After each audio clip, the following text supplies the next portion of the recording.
喺香港有好多好優質有才華嘅舞台劇演員，佢哋嘅演技同眼神勝過千言萬語。但係點解香港舞台劇有逐漸沒落嘅趨勢呢？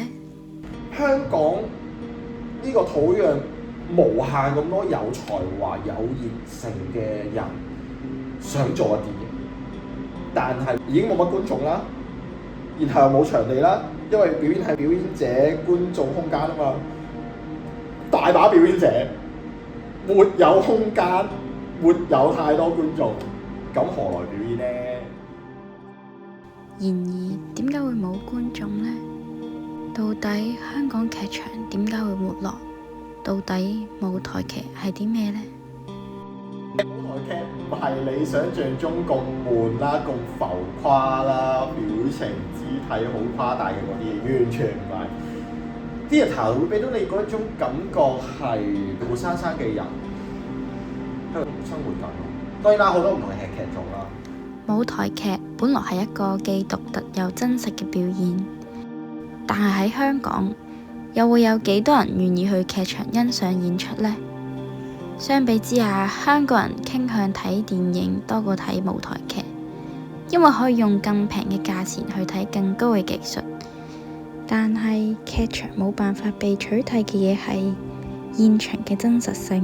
嗰種人與人之間嗰種好真切嘅交流，尤其是喺依家呢一個電子世代、呢個數據時代，人與人之間嘅嗰種能量交換，我覺得先係最緊要。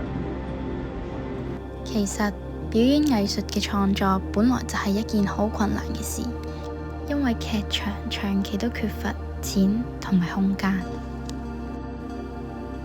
香港一年大概有560套戲劇嘅演出，但係當中有接近20%嘅演出都會因為場地同埋金錢嘅問題而被迫取消。香港呢個地方係有一腔熱誠都唔夠。咁你有冇諗過喺香港呢一個搞藝術咁難嘅地方，都仍然會有人堅持咁做落去？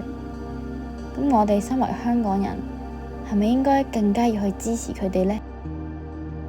即係認真去感受下嗰啲能量。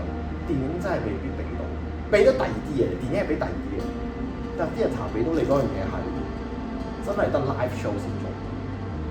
所以希望大家可以即係俾個機會自己，俾個機會我哋，俾個機會我哋做好啲俾你睇都好啊。